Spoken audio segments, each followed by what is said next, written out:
Atebubu-Yeji bridge a ebrebi mu ebugu mu no ebreyi mu yakoso a ye. Once again abusiafo memo makaba ma difference TV. We ejumedi a yatini din Far East this week. Meka Far East a nkura hodo a ewo mu bini Yeji, Atebubu Amantin, Prime, Kwame Danso, Kajeji. Na wochi mu nsema hodo a yensaka. De di animu ni. Atebubu-Yeji bridge a ebrebi mu ebugu mu no ebreyi mu yakoso a ye. Headmaster a owo Amantin Senior High ebreyi mu wasere mmoa. Yebo Kwame Danso nso a ahinsie ebeye nipa miensa akoso na wochi mu. Annual performance review akoso na wochi mu. Ewo Sene West. Se ukupie mu Kajeji nso a yapa dwumadi ehwonku bi ho a ebeboa ama mmabunu anya adwumaye. Kwame Danso SDA Primary Nini KG at the 45 years anniversary. Na make so subscribe to your channel. YouTube DTV Ghana, Facebook, Twitter, TikTok Difference TV. Modishe Nanama Butterfly. Afe Yanshasi 2023 August Bosume Muni and TSA. Ekwan a etwa mu free Atebubu-Yeji. Bridge kese baako a edaso. Ewo nyomo ase.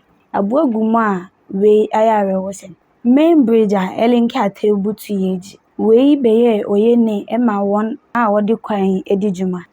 Nsɛmtwerɛfoɔ bɔɔso na mbom ni enya opani bi a obeti ho anamo. Chiebe ene abrewa ayipama wo kwan. Ebra mekase yi opa ani kopie mu osa kwan yi so a contractors abaso a wodi ho dwuma. Ebra a we si ye na eyensu tobre. A mpanifo kyerɛ mu sɛ na wo ye ho hwe a enyi. Nanso ebra mu de esanse epasi a nsuo mu nyinaa renti no. Amasa abra mu contractors for ana akonya pai ekwan afa baby foforo. Sa wopa ani bepiem ewo Atebubu-Yeji kwantempɔn no so a eye August bosome no na yenya ne ntie sɛ ekwan yi abuaguma na eye asefempa we beye dadwene kese ema timamfo ne wona wode kwan yi edi dwuma. Sa wokenka wani kwa akira beye bosome nwɔtwe nie emu awrei de aberwa yipu akwan mu a empanyifo so agye atum contractor abakwan yi so a oguso a oye bridge na sane ekoyeye no na wo se wogye kwan yi anase wosi kwan yi na wo mane de fa babi se ne beye a obenya kwan na waye ne yie pa nti ebrem so wopa ani ebepiem wa se ya mane kwan yi fa babi a se wo fira Atebubu anase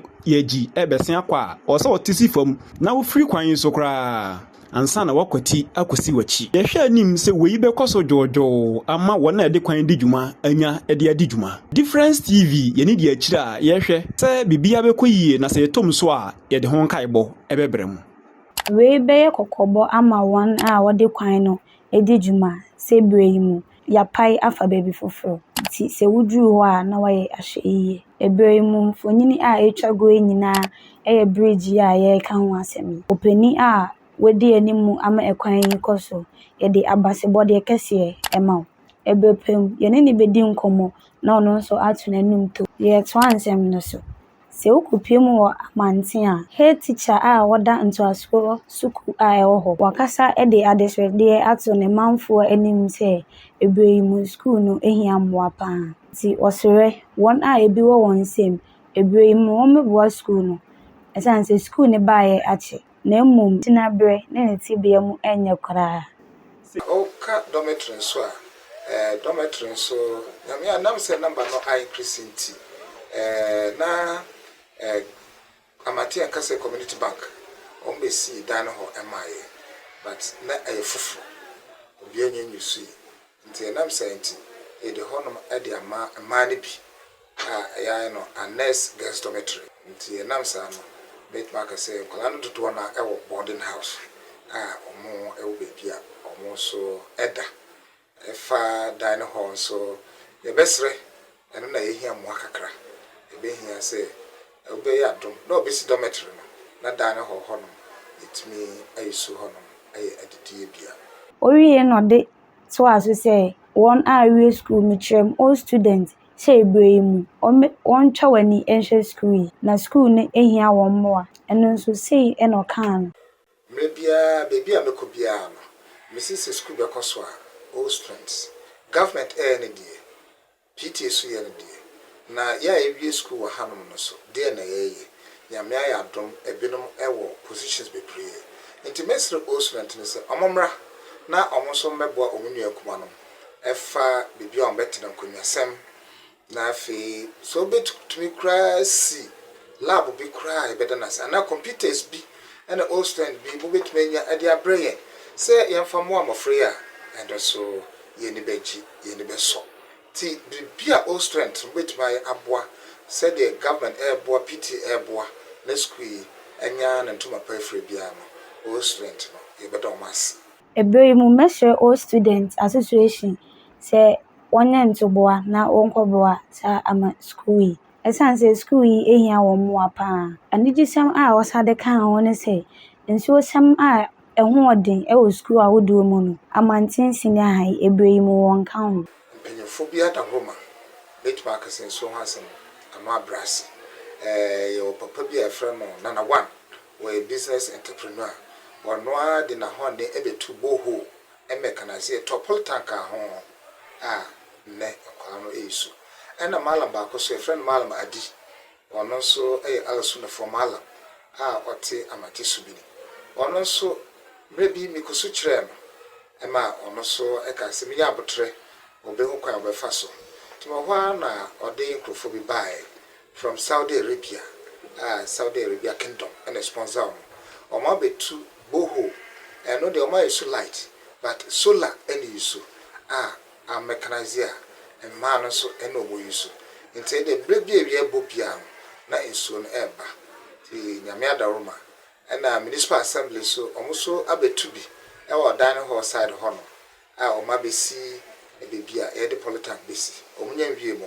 That Oma promise and so on beba and regional minister and MC so almost so abba abetu another one tin so die betmark senya miadum ene amafada woma in so die se ukupie mu okwa medan so a na wotwi mu ahinsie akoso omahene a wote adwam nana okofrobo awasa a otoso miensa ne nananom atrankonwa a wo Dwan traditional council aka won hu abom asi mare hene tufe hene ne mponua hene a wobeboa amayasom e wo Dwan traditional council ne Dwan man nyina opani a eyi ne se one podua hene ne adujamfi Ernest a wote apatem e twen se yebepa ne untuma na wahya ase edijuma afei honorable Bekun Benjamin nso ne yepa ne se mare hene ono nso ti apatamu a wotwe Abraham Kwamna Lasi ono zo ye pa ne se tufahini a ebremu wote apatamu echen opere hu mfonyini a okọ Facebook Difference TV YouTube DTV Ghana ubehu ni nyina bi eho ye hye nim se ebrenu so na ye pa won ntoma a ekwakofa hu mfonyini nyina abrem abusia pani a wo hye mayede adujamfi Ernest esi so say mponua hene e de wei etu yenim ye kan say ye do man hene ase me openi nya ko abiam kinku ase do man hene ase e say dibi odi ama ye mponua hene ye ni aso e da na ase afi so ajamfo ye namfo a omo abejan no ye nyina nso ye do ma ase security a omo abeta ya chi nyina do ma ase na enwie da beba be swan no na di dwumade ni nyina be kwa wie ntino ye da obia ase ne mommoa a de mponu ahene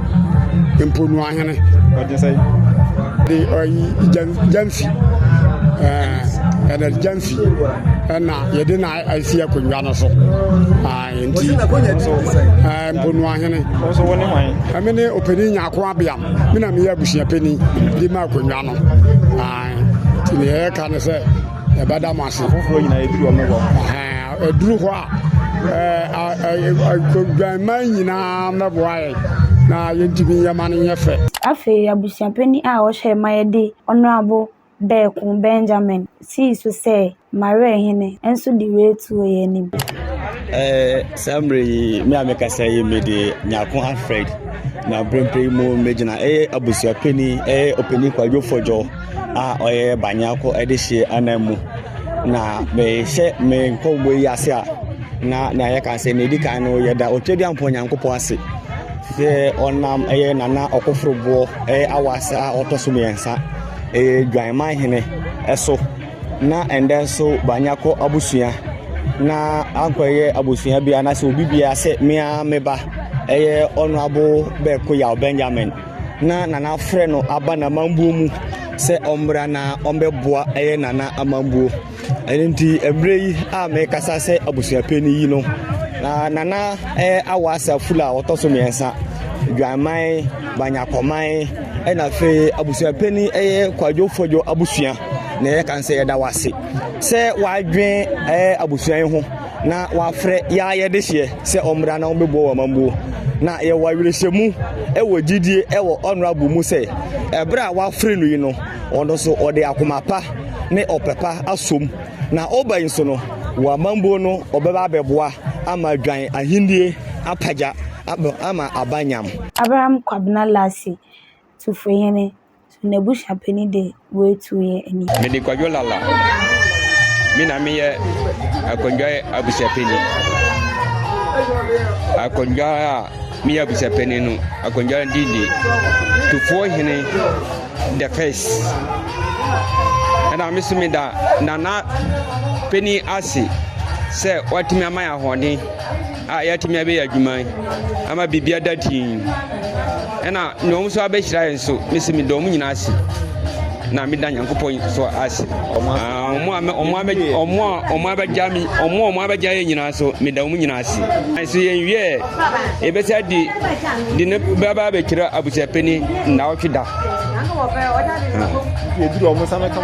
Wansi yesabe eduru ho no mo nyina mo sa meboa na yentimi wie adwuma no. Afibia hospitals a ewo oman kronko Ghana mu etwa wani hye won echi ne ekoyi ne ne ankoyi enu bi na ubepie mu wosene wester ekoso na wotwe mu a hospital yimpenifo eto nsafre one a ewo achichi ne benche empenifo a ekabe wom ananom ne stakeholders se omeka wonwe na wontwa wani hye won echi afi 2023 de ekoyi ne de ankoyi we nyina kwayi no ebeda di pefe se apomuden ho nsem ekwayi ewo mansini mu pa Madam Veronica Boatin a wogina mu ma opani a wohwe apomuden so wo mantanim ehye apomuden adwumayefo a ewo mansini mu nkran se ewo mu se mansini mu deprived area a wonte bia ne won akwan mpo enya papa nanso wode nhyehyeye bebre agu akan mu ebehye won nkran ama won atimi adwuma pa sei ne sene okano ye kan about human resource bebo modern say be process bebre ebeba enam say the district here deprived intino Ghana Health Service the policy your friend say deprived area incentive policy aba say proceed obi no ojetu so be adwuma wo district yi mu a oye adwuma mfi ne pepepepa ye promote ne man nko ne senior grade we adwuma mfie 9 from senior no so ye promote you omo colleagues na ewo kentampo ne techima na omo nya ne saa afei so say wo district yi mu a utimi nya kwanya ko school ntem because high deprived ntimi nyina ya kwan a service no policy dey go ho say a man crofo a district na be attracting crofo amba be adwuma wa service nim say challenges wan so ye boy homodin bia say district no on be adwuma despite the numerous challenges futo kakra me de be ma ye nkran hyesem say me share health workers nim crime say ye nim challenges on mu ye nim amane a omunhu nanso ye be share omun crime so omun koso na omun nye de on betumi we assemble the measure health workers nyina nkran say ye do ba mansini mu a obeye adwuma so se ne be ya obedi sanfa so yi bi se ukupie mu wo sin east mansini mu a na wotwe mu benefo a woda mansini ano apa adwuma de esuonko ho bi ntoma a ebebo amabunu ama wanya adwuma ye adwuma de edin a eda so business in a box yenua ba Gloria to aso Enterprises Agency na sa dwumakuo yi na akofa dwuma so bi a ya to ne din say business in a box de abase aban hyehyɛ a wɔde ɛbɛboa emabunu a wɔn fie no ɛbɛyɛ edunum de kɔ aduasa enum na atete ɔmo bɛyɛ 125,000 ɛwɔ nsano dwuma emu. Saa enso na wɔbɛsan so afa mmabunu bɛ 125,000 na yɛakyerɛkyerɛ ɔmo kwan a wɔbɛfa so ayɛ ɔmo mfom adwuma. Na afei nso wɔn a wɔyɛ efu adwuma yi aboa ɔmo na wɔakyerɛ ɔmo kwan foforɔ a obetumi abɔ wɔn ɔbaeɛ ho ban. Na afei nso wɔadanedane no ɛde akɔ nneɛma ahorow a ɛbɛboa ɔman no emu. Na saa dwumadie nso ɛbɛsa afa ɛyɛ mmaa mpanimfoɔ a wɔn mfie no ɛbɛduru 35 na aboa ɔmo ama ɔmo atrɛ ɔmo nnwuma mu. Na afei atumi aboa obi a ama ne nsa akɔ n'ano. Na afei mmabunu no a wɔnni adwumayɛ nso aboa ama ɔmo anya nsano dwuma. Na saa dwumadie yi ɛna ɛyɛ GABAC panimu a ɔda ano ɛwɔ Sene West ɛna Sene East ɛbaa Kigyegye ɛbɛpaa ho ntoma ɛnaano ada. Na saa dwumadie yi ase yi no aban krakye panin a ɔwɔ kurom ha ɛyɛ Honorable Samson Bolu ɛbaa Sibi ɛne ɔmo a wɔbaa ebie ɛbɛtwetwe nkɔmmɔ. Na n'ano di sɛm ɛne sɛ n'ani agye paa sɛ wɔde saa ɛyɛ dwumaso yi ɛde aba mpɔtam ha a ɛbɛboa mmabunu ɛne mmaa ɛne ankorankora a wɔde wɔn ho ahyɛ efuom dwuma ɛne nsano dwuma na ama obiara nsa akɔ n'ano. Na ɔbɛsrɛ sɛ obiara wɔyɛ saa nnwuma yi bi anaa w'ani gye sɛ wɔbɛsua adwuma no wɔde wɔn ho bɛhyɛ mu na atumi aboa ama obiara nya nea ɔbɛyɛ a ne nsa ɛbɛkɔ n'ano. Afei nso ɔsan so de to dwa sɛ n'ani agye paa sɛ saa dwumadie yi wanka sɛ ɛyɛ amanyɔkuo bi dea na mmom ankorankora biara etumi de ne ho hyɛ mu. Enti otu obiara fo sɛ wowɔ nua bi a ɔnni nea ɔyɛ anaasɛ ɔnnim nea ɔde n'abrabɔ no yɛ a wobɛtu no fo na ɔde ne ho abɛhyɛ saa dwumadie yi mu a ɛbɛboa mmabunu nyinaa. Saa nso na ɔmo yɛ ɔmo ankorankora adwuma no nso ɛbɛboa wɔn paa. Enti afutuo a ɔde maa wɔn a wɔba dwumadie yi ase ebi no. Na megyina ha nkrato a meto ɛma Difference TV ɛno no ɛfa business in a box lunch na yɛbɛyɛ ɛwɔ Sene East Kigyegye ɛno no medi ɛde ɔbaa pada paa. Na because haka say we subscribe ya YouTube DTV Ghana, Facebook, TikTok, Twitter Difference TV. Mo amode share na na ma butterfly makam. Bye bye.